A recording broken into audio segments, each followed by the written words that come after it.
people spend $500,000 opening restaurants and close them in 18 months. Not because the food is bad, but because the model is wrong. If I had to start over today with just $50,000, I wouldn't build a restaurant. I'd build a system. Here's exactly how I'd do it, and the decisions that actually matter. First, you need to pick the right vehicle. Most people don't. You've got 4 real options. There's launching a ghost kitchen, which takes around $15,000 to start. No dining room. Delivery only. Lowest overhead, fastest to launch.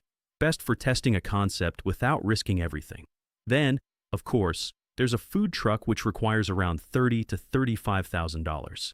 Mobility is the advantage, but permits, weather, and location risk are real constraints.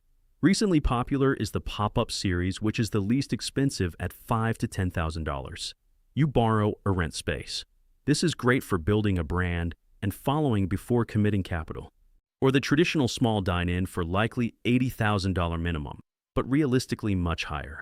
This is where people get in trouble: leases, build-out, payroll. But this is too much fixed cost, too early. If I've got $50,000, I'm starting with a ghost kitchen every time, because it lets me test the food, the pricing, and the systems before I scale mistakes. Here's exactly how I'd recommend deploying that $50,000, fast and lean. Month 1 is the setup, and the budget is $10,000 to $15,000. This breaks down to a shared kitchen, either deposit or rental with basic equipment, refrigeration, prep tables, and smallwares. Licenses, insurance, and permits are required. No overbuilding. No unnecessary equipment. And this is also where I start documenting everything: recipes, prep, opening procedures. Because if it's not written down now, it won't exist later. In month 2, I'd build the engine. Budget here is $10,000. Here the focus is menu development with tight food cost targets. Packaging matters more than people think, so don't overlook this. A POS system is required from day 1, tracking every order, every dollar. This includes online ordering and a delivery platform setup. And I'm layering in basic staff training here, even if it's just 1 or 2 people. This looks like simple modules, clear expectations, repeatable processes, because consistency isn't talent, it's training. In month 3, it's the launch and test. Budget is another $10,000 to $15,000. Here paid ads are launched. These are geo-targeted, simple offers. Then a soft launch with 2 to 3 core menu items only. This is to dial in prep time, ticket times, and consistency. At this point, I'm watching the data daily: what sells, what doesn't, where we're losing margin. This is where having a system, not just a kitchen, starts to pay off. In month 4 and beyond, it's time to optimize and scale using the remaining $10,000 in reserve. Now we double down on what sells, cut what doesn't fast, refine pricing and portions, and start building repeat customers.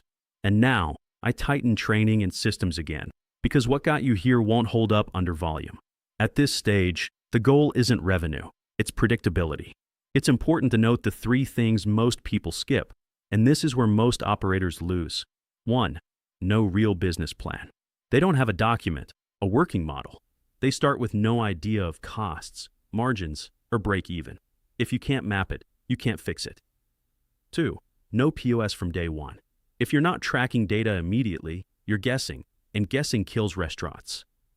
And 3. No training documentation. Everything lives in the owner's head. So when someone quits, operations fall apart.